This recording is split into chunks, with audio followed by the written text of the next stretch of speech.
This lecture will wrap up week number 2 of our course on Apologetics, 6323, Apologetics in Ministry. And we're looking today back at our 5 Views book on apologetics. We're going to look at chapter number 2, which is written by Gary Habermas, and it's on evidential apologetics.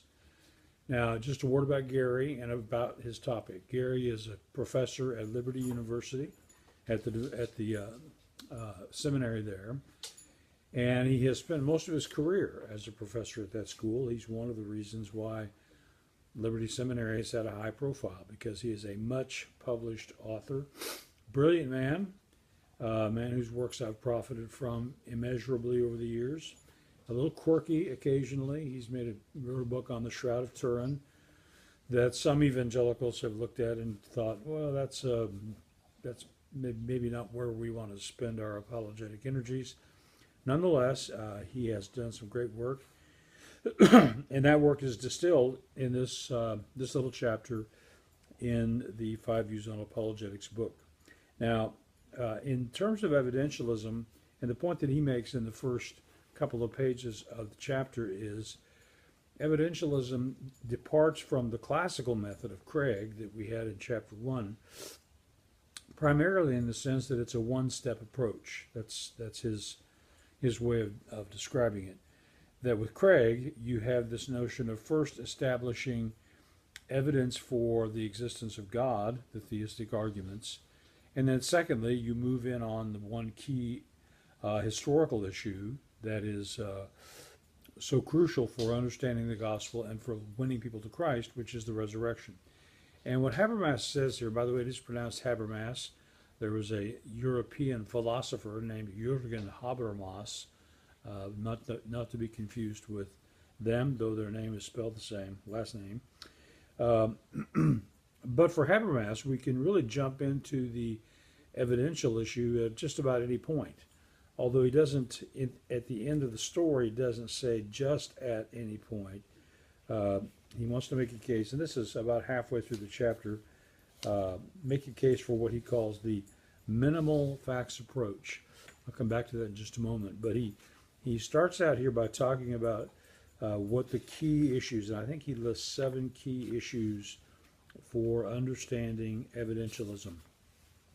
They are worthy of your perusal in understanding what the evidentialist case is all about. The footnotes are very helpful to lead you to further reading and also to position certain people who are part of this conversation in terms of just where they are in the conversation.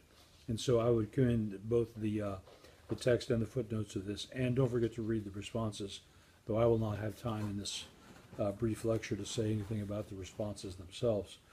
On page 93, he talks about how many of the evidentialists and many of those who are involved in classical approaches and other approaches to apologetics are what he calls foundationalists. Now, I want to say something about that, because I've not covered that in any of the lectures of the 2 courses that I'm teaching here. And it may be that you've covered it somewhere else, but perhaps not. But foundationalism is an important subject, and is one that has come under a great degree of scrutiny in recent days, a great deal of critique in recent days, even from some evangelicals. If you look simply at the philosophical world, foundationalism has been around for a long time. Really, you can trace it back to the Greeks, many of whom were foundationalists, though they didn't use the terminology then. And certainly when we get to the Enlightenment debates over philosophy, foundationalism comes in a real strong kind of way. And there are 2 kinds of foundationalism philosophically. One is rationalism, and rationalism is based on the firm foundation that the mind, the reason, is capable of grasping and understanding the world around us, and even more important than that, grasping and understanding truth. And so Descartes, that we talked about in the other class a little bit, Descartes is certainly considered a classical foundationalist, because for him, knowledge comes through thinking. It comes through the rational process. You boil it all down to what's the lowest common denominator, and then you build it all back up in your own thinking. It's the kind of philosophical work you can do in the office, as it were. You don't need to do field work in archaeology or anything like that. So one form of classical foundationalism is rationalism. A second approach, that's rationalism with a capital R. The term rational is used in a lot of different ways, and the term rationalism also. A second form of foundationalism is empiricism. This was explored very heavily in the 16th century and a little bit in the 17th century by John Locke, the great English philosopher. And in fact, there's kind of a trend if you look at philosophy, and that is the continental philosophers, those from Europe, the European continent per se, tend to be rationalists, the Germans, the French, and so on, the Dutch, whereas the English or the British Isles people, Anglo-American is the term that's used these days, philosophers tended to be empiricists. David Hume is an empiricist because for David Hume we observe and we make conclusions based on observations. Hume was an anti-metaphysical empiricist because he didn't believe that we could understand things in themselves and couldn't draw the wrong kinds of conclusions from things we observe. But nonetheless, those are the two forms. A third kind of foundationalism, of course, could be called biblical foundationalism. And most of us would find ourselves, if we had a serious conversation about what that means, more than I can give to it in a minute or two here on this lecture, would find ourselves to have the view that what Scripture teaches is true. It is implicitly true, explicitly true, thoroughly true. It is non-contradictory, and so on. And we base our bedrock assumptions on that, on Scripture. And so you and I, presumably you, and I know I, would be not unwilling at all to classify ourselves as biblical foundationalists. Now, again, a very brief mention here because I want to get back to Habermas a little bit before we're done. These views have come under critique in the postmodern world. Postmodernism can be defined in one way as anti-foundationalism. The notion of foundationalism is that we can really construct a whole understanding of reality, at least of nature, but perhaps even more than that. Descartes included God in his foundationalism, as did Locke, by the way, a little more tentatively, but he did. But postmodernity argues that we cannot employ foundationalist arguments anymore. And the reason is perspectivalism. Everybody has a different perspective. We have different ways of thinking about things. You'll often hear anecdotal statements like, well, the Eskimos have 60 different words for snow. There's snow when it's falling, snow when it's on the ground, snow when it's hard, snow when it's fluffy, so on and so on. And they do. Some Inuit people speaking that language do have about 60 words for snow. But that's just anecdotal. I mean, we have several words for a number of things that might only have one word in another language. That doesn't prove anything one way or the other about what is truth. So I would commend to you, if you're interested in reading anti-foundationalist literature, you might want to read Nancy Murphy from Fuller Theological Seminary. She is supposedly an evangelical. I would not grant her that designation, but she so calls herself. And she is certainly an anti-foundationalist, and she's violently is wrong, she's an Anabaptist. But she is vociferously opposed to rationalism, empiricism, and even to biblical foundationalism. She makes that very clear in her writings. Now, back to Habermas.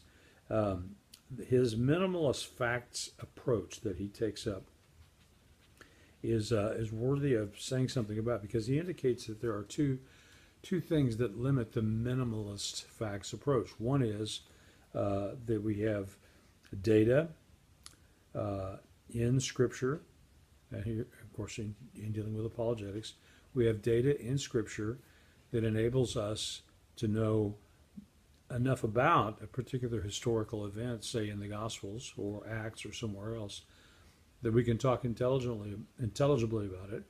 And he also wants to make it clear that if it's multiply attested, that's even better. So we have four Gospels, the Synoptics, closer in style and content to each other than John is, but we have multiple sources. And then the second criterion, which he also says is not as important, is to what degree are these this historical data accepted by critical scholars. And he admits that that's not the most important thing because critical scholars don't agree with each other. But then he pursues some issues here. He talks about the teachings of Jesus, specifically Jesus' teaching in Matthew 11 and other places about himself as the one who reveals God.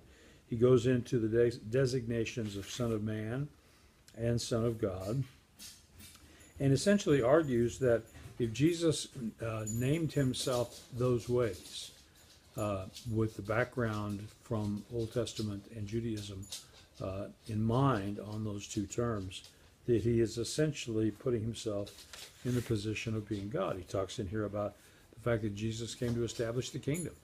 He refers to critical scholars. Now, you may not know as much about critical scholars as you will at some point in the future, but when he mentions Oscar Kuhlmann and Joachim Jeremias and Rudolf Bultmann, whom we've encountered before, and Wolfhard Pannenberg, these are German guys, you can tell by their names, that even they would recognize that if Jesus did make these claims, and they are willing to admit that he did, that he expected himself to be, thought of himself as the designated one of God, the Messiah of God, and in some sense equal with the Father.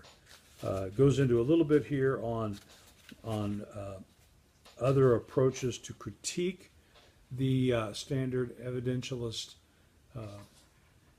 proofs for the reresurrection, and shows, interestingly, I've never seen anybody put it quite this way till I read this by Habermas, that the people who have critiqued the critical views on the resurrection the most have been other critics, other skeptical critics. So we're about out of time here, but I would just commend this chapter to you and note those names. I think those German critical scholars' names, because I think that he's done us a service here in showing that even critical scholarship is helpful. He concludes here by saying one advantage of the evidential method is that it also presents the gospel. And as we've read already in Fool's Talk, one of the problems with apologetics today is that apologetics is apologists talking with other apologists about apologetics. Habermas says, win people to Christ.